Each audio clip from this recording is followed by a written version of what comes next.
Video number 5 of the bootcamp, we're going to go over an anatomy of a typical SAT essay prompt. What does it look like? What are the instructions? And what exactly do we have to pay attention to? What is the thing we're actually writing about when it comes time to write the essay? So this comes from the 2012-2013 SAT, which they have released recently.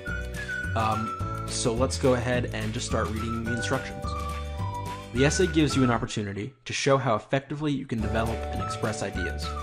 You should, therefore, take care to develop your point of view, present your ideas logically and clearly, and use language precisely. So right here we can see the main ingredients for what they're going to be looking for. Developing a point of view, presenting ideas logically and clearly, and using language precisely. Right here pretty much captures the core of what we're going to be looking for. Your essay must be written on the lines provided on your answer sheet. You will receive no other paper on which to write.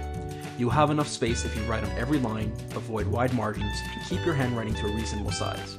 Remember that people who are not familiar with your handwriting will read what you write. Try to write or print so that what you are writing is legible to those readers. So yes, legibility is important.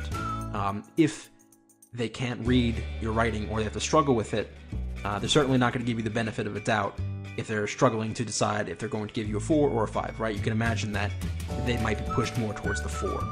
And if it's illegible enough, you might not even get a 0 because it will be something that they can't even read. So of course you want to be legible. Don't worry too much about it. Of course they're going to be used to a certain amount of chicken scratch. I just know the other issue here is they're reading this online. They're scanned. So you got to make sure you write, boldly enough. You don't want to write really faintly because it might be hard for them to read. And aside from the fact that you want to make sure your handwriting is good. Let's see. Let's move on to the important reminders. Pencils required for the essay. An essay written in ink will receive a score of 0. So yeah, don't even bother bringing pens with you. Do not write your essay in your test book. You will receive credit only for what you write on your answer sheet. That goes. That is true of any essay section. An off-topic essay will receive a score of 0. Okay. If your essay does not reflect your original and individual work, your scores for the entire test may be canceled.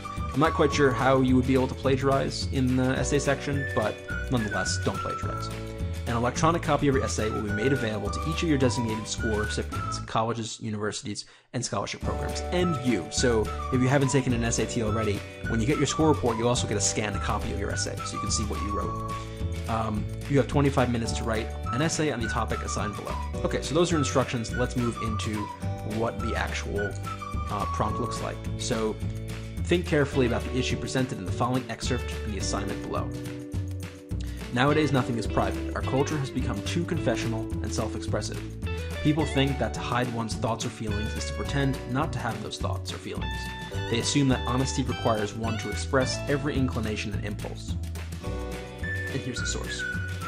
So this is what I call the boxed text. And you may have seen things like this on kinds of essays you've done in English or composition classes where you have to respond to a quote. By using literary examples, for instance.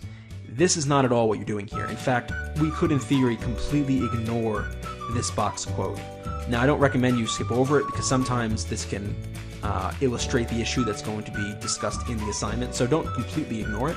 But it's not something you need to incorporate in your essay if you don't want to. It's not something you need to respond to, certainly.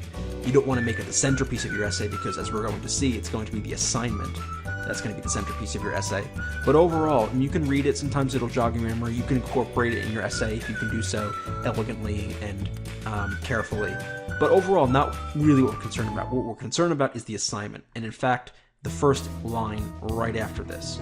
Should people make more of an effort to keep some things private? So here we go. This is exactly what you have to respond to. This and only this. If you only read one thing on this sheet and it was this, you could still get a 6 out of 6 because this is the important part where you're actually responding to. A few things about the topics. Number one, these topics are never going to be factually based. It's always going to be about morals or ethics or values or principles, things like that. Overall broad topics that anybody has an opinion about. It's not going to be about specific pieces of literature or history or anything like that, and that's obvious, right? This is not a content test, this is a writing test. The second thing is that there's no right answer. So you are not being graded on if you say the right thing here. It's all about what you say and how you say it. Or I should say how you say it, more than what you say. So you can take either side. You can either agree with this, you can disagree with it. But you do want to take a side. We'll talk about that in a second. But you're not going to get graded on if you pick the right side. Though as a minor aside, number 3, some questions have what I call a tendency to lean. There are some questions that, to be honest, I don't know how you could write a credible essay for one of the sides. The other side, the question is sometimes written in such a way that it leans so hard to one position over the other that in those cases, unless you have a really good idea that fits really well, you're kind of fighting an uphill battle. But overall, I think most of the time those essays will be obvious which those are. And again, it doesn't really matter. You can write whatever you want in terms of agree or disagree. Just note that some questions you're going to be pretty much boxed in to a certain extent, picking a side. But again, it doesn't matter. We can write an essay as much as on which side we want. As long as we got the evidence to support it, that's fine. Let's see. Okay, some other stuff down here. Now, this could be your essay sheets. So I thought I had both of them. Well, this is page 2. Okay, I somehow got rid of page 1. I don't know how that happened. Oh, I just didn't add it.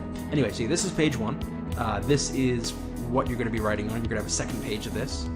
Obviously, what they said in the instructions manuals, don't write outside the lines, write comfortably within here. And we'll talk later about the importance of length. But that's what the essay looks like. That's what the answer sheet looks like. And in the next videos, the whole point is to say, well, how do you respond to this effectively? What are the best ways to answer this? What are they looking for? How can we maximize our chances of a super high score? So let's go ahead and move on to some myths about the SAT.